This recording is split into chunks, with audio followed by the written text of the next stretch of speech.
Hello and welcome along to the 10th and possibly the final episode from this FM20 series, Save the Silkmen from Macclesfield Town with me, Daniel. We're back today for the final game of the League 2 season, and given where we were possibly just 4 or 5 episodes ago, who thought it would come down to this? Macclesfield Town in 8th place on 71 points, playing the final game of the season against 7th place Swindon, who are on 73. If we win this game, we are in the League 2 playoffs, subject to financial reasons. You can see that we are losing money quite heavily again, but I think we'll just about get through. So what a wonderful recovery it's been. Unfortunately, we just fell away in the last game at Crawley. Otherwise, we'd be in an even better shape today, and a draw would have got us there. But as it is, we've got a big moment today, so if you're looking forward to this one, please do chuck a thumbs up on the video. Subscribe down below for daily FM20 content. If we don't win this game, if this series does finish today, then tomorrow, Cliftonville will take over. We'll continue that new series, and it will start on Sunday at 1 PM, and it will take over the 2 weekend slots. But I hope you're enjoying that new series as well, and all the other stuff on the channel, and thank you so much for your incredible support. And more importantly, as this episode comes out, the football season started again. So we've actually got something to be excited about. The EFL season is back. Unfortunately for Macclesfield, because of the points deduction and relegation, they've got to wait a few more weeks. But football is back, and there's a lot of fans like me who are happy about that. So let's have a look at the schedule and see what's been going on. Things have been looking pretty good in truth. So you were with me in the middle of last month. We were playing these games against the playoff contenders, the likes of Plymouth, Walsall, Cheltenham, all doing well. And since then, we've been in fantastic form until that Crawley game. We actually won 6 games on the bounce. We beat Cheltenham 2-0, Horsfall and Flanagan, as we know. We then won 3-2 away at Bradford City. Lewis Potter got himself an own goal, but Cox with a brace and Spyro scored. And then Spyro got himself another brace, this time at home to Carlisle United. Away at Mansfield, Jordan Cox with another brace. He was amongst the goals again. And away at Scunthorpe, it was Spyro with 2 and Ellis Chapman with the first. At home to Stevenage, a late Jack McCourt goal spared our blushes as we were a little bit complacent, but Spyro got one again there. And away at Crawley, Anthony Spyro again, but in the 90th minute we threw it away. We could well have been in 7th going into this game, but the form dips just at the wrong time. And as we face Swindon today, we've got a chance, but we're missing key players, as are they. Owen Doyle, I think their top scorer still with 13. He's had a good season, but he can't play in this one, or he shouldn't be. Matty Palmer, one of their best central midfielders, injured today, can't play in this one. But we're missing our best right back Aaron Phillips, and the man who scores the screamers off the bench in James Weir. So I don't quite know how this is going to pan out. It's been a wonderful season regardless, so let's go and have a look at the lineup. We are just about favourites for this. Swindon expected to lose, and I'm not quite sure why. Should we have a look at the respective home and away form this season? I'd be interested to get that in detail, so let's have a look at the stages. If we do it on home record, we are actually lower mid-table. We've not done well at all at home. Away record, Swindon Town, likewise, are in the bottom half. We're one of the best teams in the league away from home. And unfortunately, this one's at home and we bottled it away at Crawley. So it doesn't bode particularly well today. Just 2,500 fans in. I'm not quite sure why. And James Pearson obviously coming in at right back. But aside from that, we're as strong as we can be. We've got Jonathan Mitchell in goal, Pearson in at right back, Taylor at left back, Kelleher and Cameron centre half. McCourt in the half back role with Flanagan and Chapman, Lewis Potter and Cox on the wings, and Anthony Spyro, currently a goal machine up front. And he is going to be worth lots of money. I'm worth 125 grand now, and there are bigger clubs chasing. Derby County are looking at him. He's got a £550,000 minimum release fee, and that probably pays for the season of debt. He's the sort of player we're going to have to sell. So let's go and get into it, not think about that for now, as this is the big moment. If we win this game against Swindon, we are in the playoffs. We overtake them into 7th. If we lose or draw, it's curtains for this series and our playoff chances. Either way, we're delighted with our season, but let's see if we can turn it into something special. Relatively defensive from Swindon, actually. They've got a really good side. The likes of Caddis for experience, May, Dougherty and Isgrove in midfield. Zeki Friars is there. That's a very good side, actually. Donohue's a player I remember. I'm sure we had him with Torquay in FM19. Correct me if I'm wrong. Kane Woolery on the bench. Hallam Hope. That's a very good side. So let's go and see if we can encourage the boys. If we win this game, we get in the playoffs and we overtake Swindon. So it's such a crucial game for both sides. And which one's going to succumb to the pressure? The home crowd is expectant. And after 28 minutes, we have not had a highlight. But then, what on earth? Caddis has got to be off for that. Suddenly came in with an awful tackle. We'd seen nothing all game and then got that. That is disgusting. So let's go positive now. Really try and get on the front foot. Because we're playing against 10-man Swindon. And we have to take advantage. This is the best chance we will ever have. And we haven't even managed a shot on target. The confidence is going. We've got one before the break, but no highlights. So we are going to tell the boys that we need them to get a result. They're a man down. Come on, you can do it. It's not the hardest thing in the world. You've got a brilliant opportunity. We've got nerves from Jordan Cox. We knew this was going to come. We've got a young side. We've got an inexperienced side. So let's demand a bit more. We'll make changes in 10 if we need to. But this is one chance for the lads to get focused. And we've got a corner with Kean Flanagan. In swinger to the back post. Spyro down. Lewis Potter in. It's a goal. I thought it was going to be offside or a foul or something. But Spyro has put it in. Lewis Potter didn't get a touch then, presumably. But what a moment for this club. We are in the playoffs as it stands. And the only way that changes is if we concede.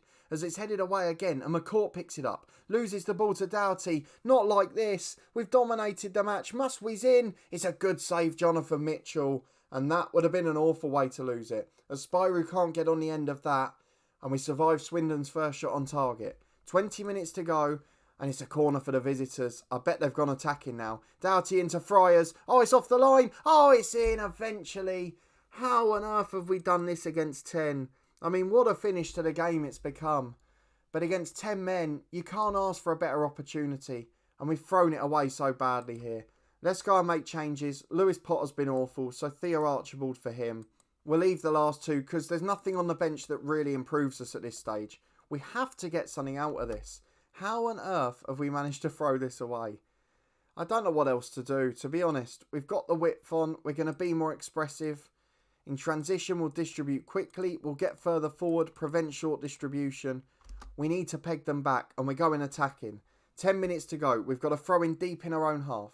Kelleher goes long after receiving from Taylor. Spyro down to Archibald. On the left as a winger. Beats the fullback who slid in. Gets to the byline. Crosses in. Oh, it's hit the post. How much swerve did that have on it? Where on earth did that come from? We're going to change tack now. Donovan Wilson will come on the left. And it will be Theo Archibald on the right-hand side. Ellis Chapman replaced by... No, it would normally be James Weir. Flanagan's got an assist. I don't want to take any of them off. I think we just leave it for now. I don't think the fullbacks can play further forward, so we'll stick with it. Pearson will go to attack just because we've got an inverted winger. But this is last chance saloon now. 6 minutes to go and one goal puts us in the playoff against 10 men Swindon. We're going to ask for some passion. Archibald's corner. Headed away to the edge of the box. Spyro picks it up on the right. Really, we'd want him in the middle. But as it is, he's got the chance to deliver. Wins its way through two challenges. And it's blocked away. And now it's Swindon on the counter. But Kelleher mops up to Pearson. Cameron down the right-hand side. Archibald gets it. Delivers to the front post. Oh, Spyro's put it wide. Oh, that was such a good chance. You can't miss those. You cannot miss those. 4 minutes of stoppage time. We are going all out attack, but it's not going to happen. Oh, that is so heartbreaking. An hour against 10 men. We took the lead and we've still managed to throw it away. And after what has been, in essence, an unbelievably good season. I mean, the fact we've managed to finish 8th is incredible in the grand scheme of things. But I can't help but feel we've finished with disappointment because losing it that way, oh, it's such a shame. It is such a shame. Swindon sneak through by the skin of their teeth. One goal and it would have been us. And surprise at the bottom as well. Stevenage sneak out on the final day. They made a late managerial change and they won away at Carlisle on the final day of the season. And it's Neil Ardley who's come in. Was at Notts County, but he's now at Stevenage and he's kept them in the Football League. So a hero definitely he is. And Elliot List, the man with that goal. Another player we've had in FM19. But that is such an underwhelming end to the season. And we've been so brilliant as well. We don't really deserve it. I want to go and have a look at the squad. Just so we can have a look at who were the standouts. Because really, in terms of performances, there were a lot of disappointments this year. Only 2 players got an average rating above a 7. One of those only played 1 game. and the only other one was Anthony Spyro, who scored 18 goals, and even he only got above a 7 at the end of the season. I just wonder if I'd been more attacking earlier on, had we got there. I didn't really trust the young squad enough perhaps, and the fitness was really worrying me, and that's a concern that means we can't carry on here.